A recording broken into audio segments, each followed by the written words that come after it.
بہاریں ہی بہاریں چار سو ہیں، کون آیا ہے عرب کے اجڑے گلشن کو معطر کر دکھایا ہے۔ حسین ایسا زمانے میں نہ آیا ہے نہ آئے گا، خدا نے ایسا لاسانی حسین مکھڑا بنایا ہے۔ تیرا روزہ نرالا عرش اعظم سے بھی اعلیٰ ہے، جہاں صدیق اور فاروق کو تو نے سلایا ہے۔ کہتا اوکھی ہے دید یار دی، اپنی خودی مٹا کے مل، طلب ہے اگر دیدار دی، سجدے چ سر جھکا کے مل۔ حسین ابن علی تو پوچھ ذرا، کہہ دے وفا یار دے، بھاوے وسے تیرا دمی، عاشق نی ہمت ہار دے۔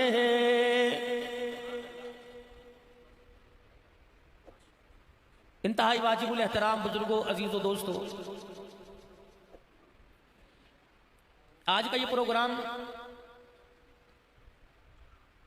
ان بچوں کے اعزاز میں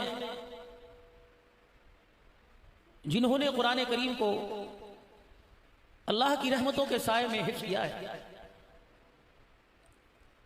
اور اعزازی طور پر آج ان کی دستار بندی، ان کی حوصلہ افزائی کے لیے آپ حضرات کو دعوت دی گئی، اور مدرسہ کی کارکردگی مجھ سے پہلے ابھی آپ کے سامنے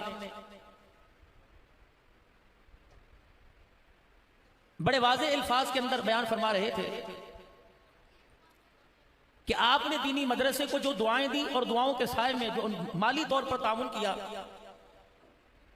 آپ پوچھنے کے حقدار ہیں کہ ہمارا پیسہ گیا کہاں؟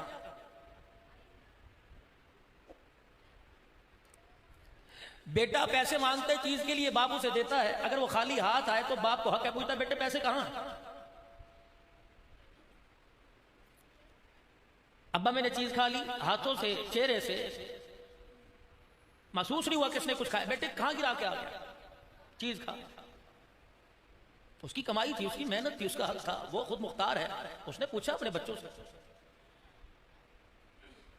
اس نے حساب لیا، جب اس کے بچے نے اسے حساب میں مطمئن کر دیا تو اس کے 10 روپے یا 20 یا 50 روپے جو اس کی جیب سے نکلے اسے دکھ نہیں ہوا۔ اور حلال کی کمائی انسانی وجود پر اس طرح اثر انداز ہوتی ہے کہ کروڑوں روپے کے کام کرنے والے کا 100 روپے کا نوٹ پھٹ جائے اس کے دل پہ مارا۔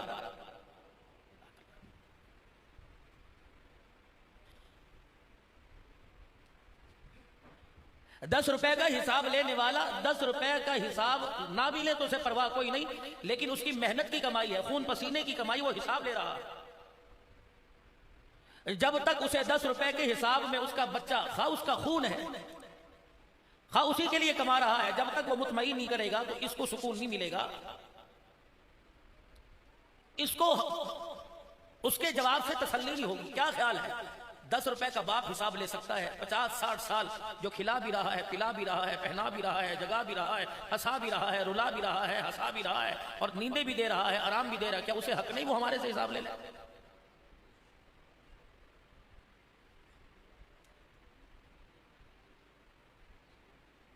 باپ بیٹے کو پیسے 100 کا نوٹ دے کے 50 لے کے آنا، اور 50 بتا کیا کر کے آیا؟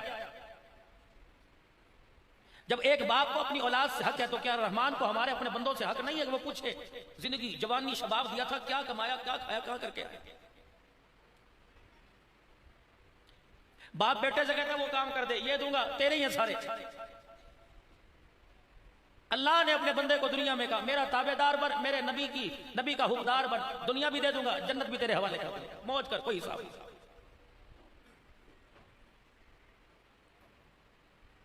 مولانا دلدار صاحب اور جتنے اراکین ہیں مسجد کی انتظامیہ، ہذا جلسہ کرانے والے، جن احباب نے خاموشی سے علل اعلانیہ مسجد میں رمضان یا غیر رمضان میں دینی ادارے کے ساتھ تعاون کیا، ان کا حق بنتا ہے کہ آپ اس کا حساب لیں۔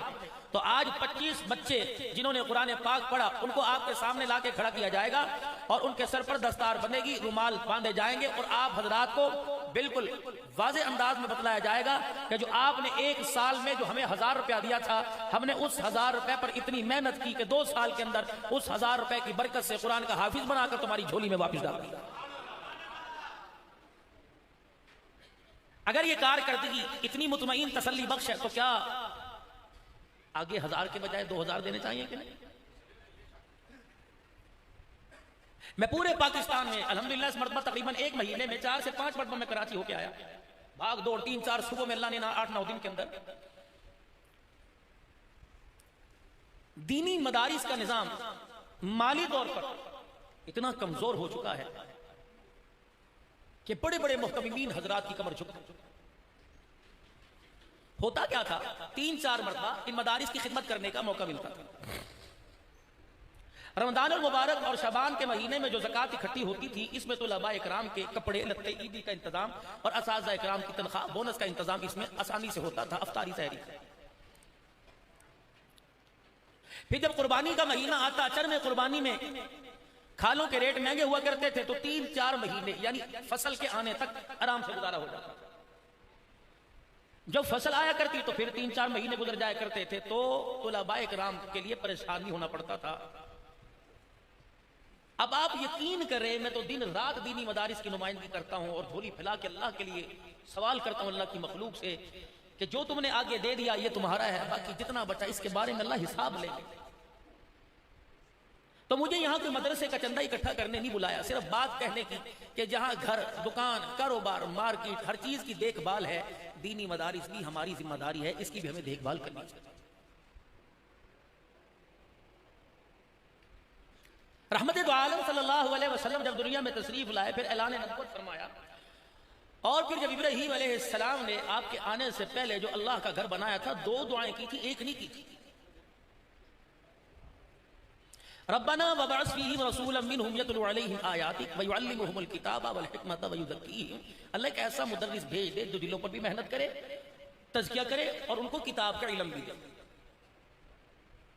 تو اس دعا سے معلوم ہوتا ہے کہ ابراہیم علیہ السلام نے 2 باغ بنائے، ایک جنتی باغ بنایا، ایک محمدی باغ بنایا۔ جنتی باغ سے روزانہ 5 مرتبہ صدا آتی ہے، حی علی الصلاۃ، آئیے نماز پڑھیے۔ اور جتنے مسجد میں حاضر ہوتے ہیں یہ اللہ کے مہمان ہیں، اور ایک محمدی باغ ہے، اور اس میں جتنے قرآن پڑھنے والے ہیں یہ جناب محمد مصطفیٰ صلی اللہ علیہ وسلم کے مہمان ہیں۔ ابھی میں 2-3 مہینے پہلے شادی کا بعد گیا، رائیوڈ سے فارغ مولانا ارشد سراج صاحب، بہت بارش کے اندر پروگرام ہوا۔ تو کھانا کھانے کے بعد مولانا فرمانے لگے حضرت ہم آپ کو ایک مدرسے میں لے کے جانا چاہتے ہیں۔ میں نے کہا حالت بار دیکھیں، گاڑی بھی پانی کے اندر بالکل ڈوبی پڑی۔ صبح پہ رکھ لیا، میں نے کہا صبح میرے سفر کر کے کہیں اور پہنچنا ہے تو نماز پڑھتے یہاں سے نکلوں گا۔ کہنے لگے مولانا اس مدرسے کی آپ کو حقیقت بتلائیں کہ وہ مدرسے کا نام سیدہ میمونہ رضی اللہ عنہا ہے۔ پتہ ہے ہم نے کیوں وہ نام رکھا؟ ہمارے پاس ایک تبلیغی ساتھی آئے اور آ کے کہنے لگے حضرت پرسوں رات میں نے خواب دیکھا، خواب میں سیدہ میمونہ رضی اللہ عنہا ہماری اماں نبی کی گھر والی کی مجھے زیارت ہوئی، اور اماں بڑی اداس میں نے کہا اماں اداس کیوں ہے؟ فرمایا بیٹے ساری امت 2 ہی ماؤں کو یاد رکھتی ہے، ہمیں کبھی یاد نہیں کرتی۔ جاؤ ہمارے روحانی بیٹوں سے کہو ہمیں بھی تو کبھی کبھی یاد کر لیا کرو۔ کہ مولانا اس بات کا دل پر اتنا اثر ہوا، ہم نے مدرسے کا نام ہی سیدہ میمونہ رضی اللہ عنہا رکھا۔ میرے محترم و مکرم دوستو بزرگوں، اس وقت دنیا کے اندر ایک خاموش محنت ہے تبلیغ کی، اور ایک ہوش اڑا دینے والی شور شرابے والی محنت ہے میڈیا کی، اور اس نے ہماری نئی جنریشن، نئی نوجوان نسل کے دماغوں پہ قبضہ کیا، مال پہ نہیں، مال کی طرف دیکھا ہی نہیں۔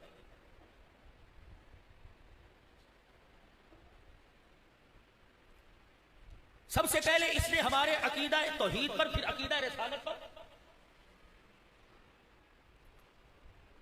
آ کر ضرب کاری کی، جس سے انسان کے اندر یہ تصور ہی ختم ہو گیا کہ زمین آسمان کا پیدا کرنے والا معاذ اللہ اللہ نہیں ہے، بلکہ یہ ساری تحقیق جو ہے وہ سائنس کے ذریعے ہوتی ہے۔ بحث کتنی ہو رہی ہے میڈیا پہ، اور نئی نسل کا نوجوان جو ہے وہ مسجد کے اندر آنے کو مولوی صاحب کی بات سننے ہمارے سے مناظرے کرنے بیٹھ جاتے ہیں۔ بتائیں جی، ہم تو ایسے لوگوں کو منہ نہیں لگتے۔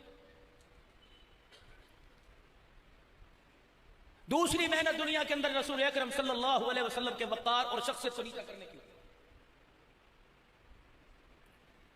جنہوں نے حضور صلی اللہ علیہ وسلم کو اپنے جیسا مانا، انہوں نے منشی محلے کے کسی کونے میں لا کے نبی کو کھڑا کر دیا، اور جنہوں نے رحمت دو عالم صلی اللہ علیہ وسلم کو ساری کائنات سے افضل مانا، انہوں نے کبھی جبرائیل کے آگے لا کے کھڑا کیا، کبھی عرش معلیٰ پر اللہ کے سامنے لا کے بٹھا دیا۔ معراج حضور کو ہوئی، گئے حضور، خدا نے بلایا، جبرائیل رفیق سفر بنا، ہمیں کیا کرا؟ نبی نے جو کہہ دیا کر لو کر لو، منع کر دیا منع ہو جاؤ، مین میخے کیوں کہا، کیوں منع کیا، ہمیں کیا اعتراض؟ مرنا ہے، مرنے کے بعد اللہ کو ایک ایک سانس کا جواب دینا ہے، اس کی مرضی وہ قبر میں لے، اس کی مرضی وہ حشر میں لے، ہمیں کیا کرا؟ کوئی اپنے ورثاء کے لیے ہاتھ اٹھا کر دعا کرے، سامنے والا کہے نہیں پہنچتا، تو نہ پڑھ، تجھے اعتراض ہونا نہیں چاہیے، وہ چاہے اس کا کام ہے۔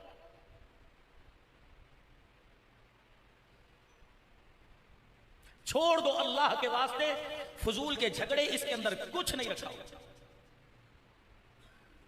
بہت بڑے ایک المیہ ہے، اس پر میں آپ کی توجہ دلا کے جا رہا ہوں۔ مسجدوں اور مسلکوں کی لڑائی نے ہمیں اللہ کے دین سے اتنا دور کر دیا کہ ایک باپ کے 4 بیٹے ہیں، مرنے کے بعد ایک بیٹا بھی باپ کو غسل دینے کے قابل نہیں ہے، تم عذاب قبر کے برزخ کے جھگڑوں میں پڑے۔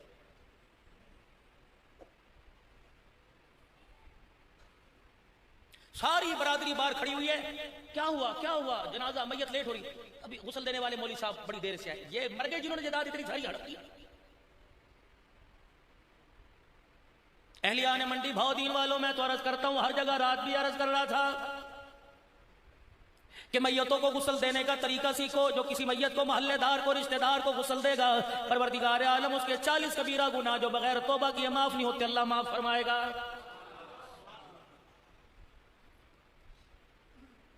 عشاء کی نماز کے بعد اپنے علاقے کی مسجد کے مولوی صاحب کو لے کے بیٹھ جاؤ اور کہو مولانا 5-10 منٹ دو، کسی نہ کسی مسئلے پہ گفتگو کرو، کسی نہ کسی مسئلے پر مسئلہ سیکھو، اور کہو مولانا غسل دینے کا طریقہ سکھلاؤ۔ اللہ نہ کرے باپ کا سایہ سر سے چھل جائے تو اپنے باپ کو اپنے ہاتھوں سے غسل دو، کیونکہ تمہارے باپ نے کئی مرتبہ تمہیں غسل دیا، گود میں بٹھا کر، کندھے پہ بٹھا کر، سینے سے لگا کر، انگلی پکڑ کر نیچے بٹھا کر، اوپر پانی کا فوارہ چلا کر، میرے عزیزوں بچپن لڑکپن جوانی تک میں نہلاتا رہا ہے۔ ایک مرتبہ مرنے کے بعد تمہارے باپ کو موقع ملا کہ تم اپنے باپ کو غسل دو، یقین جانو مسجد کا مولوی صاحب غسل دے گا، بے دردی سے دائیں بائیں کروٹیں بدلائے گا، بیٹا غسل دیتے ہوئے پانی ڈال کے آنسو بہا بہا کے رو کے دکھائے گا اور کہے گا الہی آنکھوں سے آنسو نکالنا میرا کام ہے، میرے باپ کی قبر پر رحمت کی چادر تان دینا تیرا کام ہے۔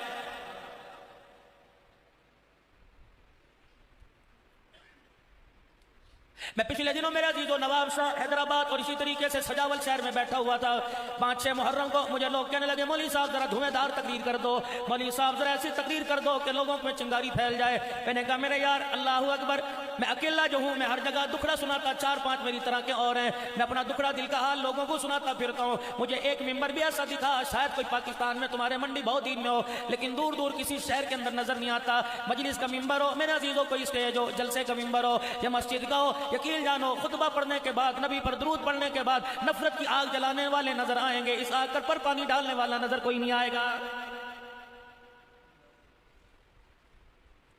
اینٹ کا جواب پتھر سے دینے والے تمہیں نظر آئیں گے، پتھر کھا کر خاموش رہ کر رات کے اندھیرے میں نبی علیہ السلام کی طرح آپ کے طریقے کو اپنانے کے لیے دعائیں کرنے والا کوئی نظر نہیں آئے گا۔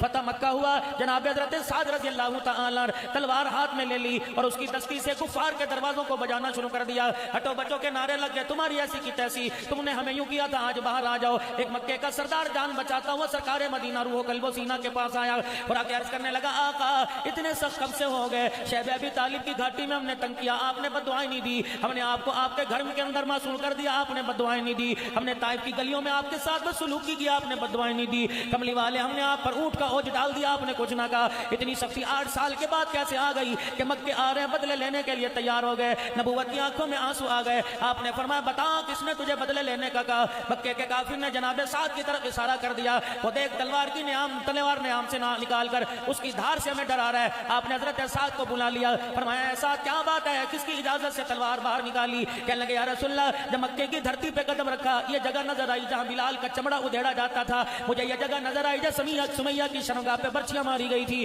کملی والے, کیا وہ آپ کو چوک یاد ہے جس چوک کے اندر سیدہ زنیرہ کی آنکھوں میں سریے گاٹ کے آنکھیں نکال دی گئی تھی؟ حضرت خباب کو یہاں لٹایا گیا تھا, عمار یاسر کے یہاں ٹکڑے ٹکڑے کر دیے تھے. کملی والے, مجھے یہ جگہ نہیں بھولتی جب مکے کے سرداروں نے آپ کا پتھروں سے استقبال کیا تھا. حضرت سعد نبی کے سامنے تلوار لہرا کر آپے سے بے قابو ہو کر زاروں قطار غصے میں رونے لگ گیا. رحمت والے نبی نے قریب بلایا اور اپنے سینے سے لگایا, نبوت والے ہاتھوں سے کملی سے اپنے چادر سے آنسوؤں کو صاف کیا. فرمایا او میرے ساتھ بدلے لے لے, تیری مرضی, اگر بدلے لے گا تو مکے والوں سمیت پوری دنیا کے مسلمانوں کو اور پاکستان اور خصوصاً منڈی بہت دین والوں کو کون بتائے گا ہم نے اس نبی کا کلمہ پڑھا ہے جو ساری دنیا کے لیے زحمت بن کے نہیں آیا بلکہ رحمت للعالمین بن کے آیا.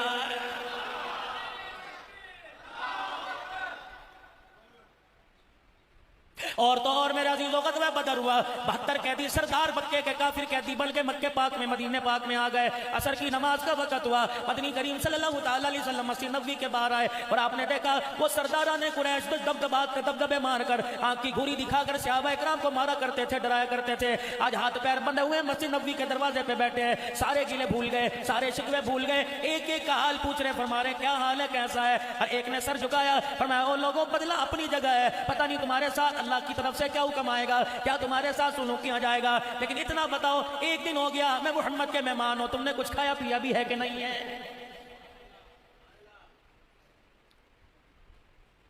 1400 سال کے بعد یہ واقعہ کن لوگوں کو سنا رہا ہوں جو ماں باپ سامنے بیٹھے ہو, اولاد ہوٹلنگ کرتی ہے, ماں باپ کو پوچھنے کے لیے تیار نہیں.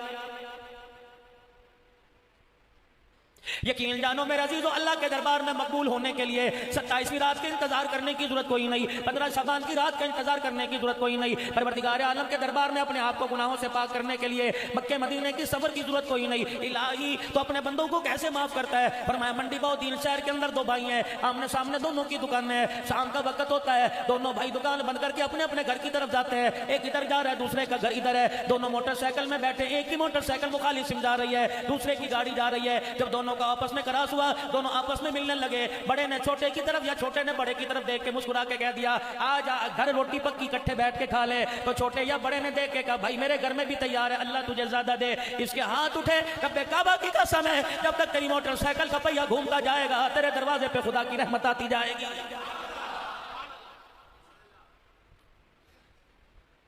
جناب موسیٰ علیہ السلام عرض کرنے لگے الہی تیری مخلوق میں, تیری دھرتی پہ, تیری نگری میں کوئی ایسا گناہگار ہو جس کے گناہ زمین آسمان کے خلا سے زیادہ ہو گئے ہو. فرمایا ہاں موسیٰ, ایک بدبخت ہے جس کے گناہ حد سے تجاوز کر گئے.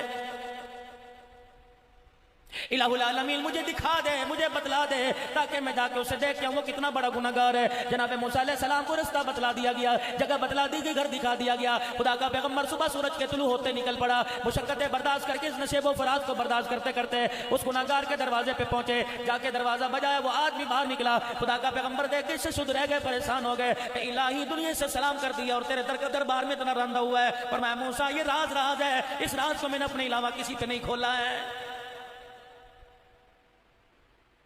اور میرے عزیزو تمہیں کس کملے نے کہہ دیا, کس بیوقوف نے کہہ دیا آدمی مارکیٹ سے بنتا ہے, آدمی فیکٹری سے بنتا ہے, بڑے بڑے منڈی بھودی کے پلازوں میں بنتا ہے, آدمی پیسے سے بنتا ہے, کپڑے کی چمک سے بنتا ہے. اور میرے عزیزو آدمی اپنی بول سے بنتا ہے. انسان کی انسانیت اس کی زبان کے پیچھے چھپی ہوئی ہے. 2 منٹ بیٹھ کے دیکھ لو, جیسا بول بولے گا اس کی انسانیت, اس کے اندر کا گندا صاف پن باہر آ جائے گا. میرے عزیزو انسان کی انسانیت اس کی زبان کے پیچھے چھپی. اس لیے رحمت دو عالم نے جناب حضرت معاذ رضی اللہ تعالیٰ عنہ کو فرمایا تھا اے معاذ کیا میں تجھے دین کا خلاصہ نہ بتا دوں. حضرت معاذ کہنے لگے لبیک یا رسول اللہ صلی اللہ تعالی علیہ وآلہ وسلم, کہ اللہ کے رسول بتلائے. آپ نے اپنا ابہام انگوٹھا اور شہادت والی انگلی اپنے ہونٹوں کو کھول کر اپنے منہ سے زبان باہر نکالی اور اپنے دونوں انگلیوں سے اپنی زبان کو پکڑ کر باہر نکالا اور دوسرے ہاتھ کی انگلی سے اشارہ کیا معاذ کفا ھذا, اس کو تالا لگا کے رکھنا, اس زبان سے کسی کو تکلیف نہ پہنچانا ورنہ سارے عمل کی گٹھڑیاں رائے گاں چلی جائیں گی. اور اگر تیری زبان کے مرم سے کسی کے زخم بھر گئے تو پروردگار عالم جنت کے 8 دروازے کھولنے میں دیر نہیں کرے گا. برادری میں بیٹھ کے چولہا پانی بند کرنے والوں، برادری کے اندر بیٹھ کے دانا پانی بند کرنے والوں، ایک دوسرے سے لین دین بند کرنے والوں، ہم تیرے گھر نہیں جائیں گے، تم ہمارے گھر نہیں آؤ گے۔ اور بات کرتے ہو اس حسین کی جو کربلا کے میدان میں اپنے پینے کا پانی اپنے قاتلوں کو دے رہا ہے اور کہہ رہے ہیں اذان ہو گئی نماز پڑھو گے، کہنے لگے حسین نماز تو پڑھیں گے لیکن ہمارے پاس پانی کوئی نہیں۔ آپ نے اپنے اہل و عیال سے کہا پینے کا پانی سارے ہمارے دشمنوں کو دے دو۔ اللہ اکبر، جان جاتی چلی جائے، نانے کی امت کی نماز نہ جائے۔ رب کعبہ کی قسم ہے، خاندان برادری والوں کا چولہا پانی بند کرنے والوں، رب کعبہ کی قسم ہے تمہیں محرم الحرام میں شہادت کربلا کے موضوع پر تمہیں بیان کرانے کی اجازت تو ہی نہیں ہے۔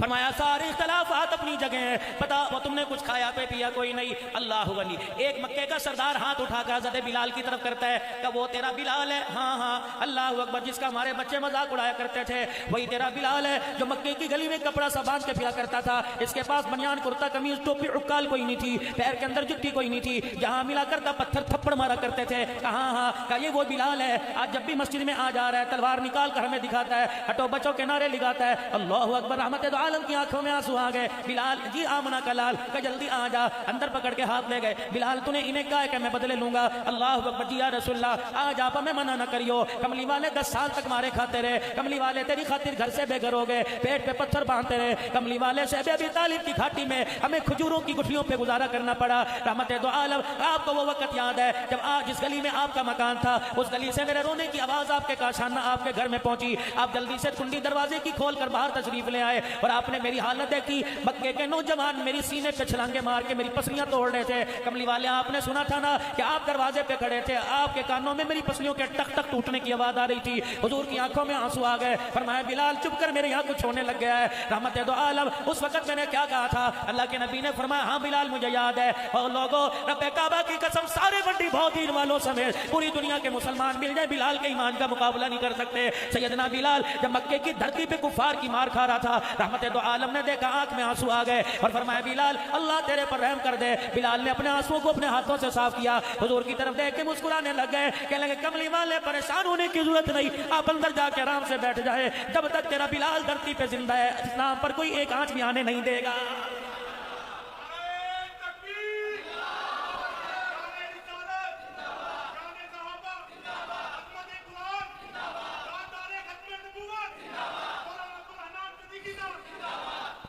کیا اس وقت ختم نبوت کا انکار نہیں ہو رہا؟ قرآن پاک کے نسخوں کو جلایا نہیں جا رہا، ازواج مطہرات پہ تہمت نہیں لگ رہی، نبی کی بیٹیوں کا انکار نہیں کیا جا رہا، اصحاب محمد کو سرعام گالی نہیں دی جا رہی ہے۔ مسلمانوں اس محمد بالقاسم کی بات کرتے ہو جس کے بارے میں کہا تھا اٹھ جاگ محمد بالقاسم، اسلام نے آج پکارا ہے، گنگا پار سے دائر نے تیری غیرت کو للکارا ہے۔ میرے عزیز و راجہ دہر کے دلکار پہ محمد بالقاسم آ گیا۔ حضرت بلال قیامت کے دل پوچھے گا، نبی کا ابو بکر عمر پوچھے گا، حضرت بلال پوچھیں گے کہ ہم نے مارے کھا کھا کے قرآن نہ چھوڑا، تم نے دیسی گھی کے پروٹے کھا کھا کے قرآن سینے سے نہ لگایا، خبردار اگر کملی والے اگر انہیں آپ نے آج حوض کوثر پلانا ہے تو ہمیں مکے کی گلیوں میں کفار کے ہاتھوں سے پٹوایا کیوں تھا؟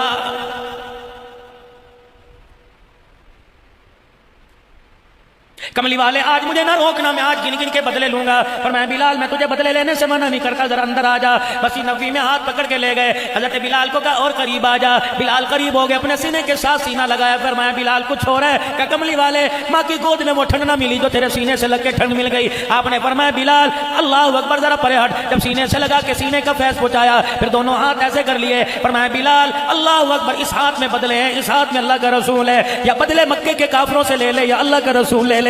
بلال کی چیخ نکلی، تلوار پیروں میں رکھ کے کھڑے ہوئے، تل سے کرتا اتار کر مسجد نبوی کے دروازے پہ چلے گئے۔ کملی والے آج آپ نے بات کر دی، اپنے سے جدائی کی اندھا نہ کریو، ہم نے کیا مارے اس لیے کھائی، وطن سے بے وطن اس لیے ہوئے، اپنے دانتوں کو اس لیے تڑوایا، اپنی زبان پہ آگ کا گارا آپ کی جدائی کے لیے رکھوایا تھا۔ کملی والے میں نے تل سے کپڑا اتار کر بدلے لینے کا تصور ختم کر دیا۔ مکے کے سردار بیٹھے ہیں، کملی والے درہ ذرا مجھے پکڑا دیجئے، میں مکے کے سردار کے اس ہاتھ میں پکڑاؤں گا جس کی طرف آپ اشارہ کر دیں گے۔ کملی والے بتاؤ باہر جا کے اب کس سے دوبارہ مار کھا کے آنا ہے؟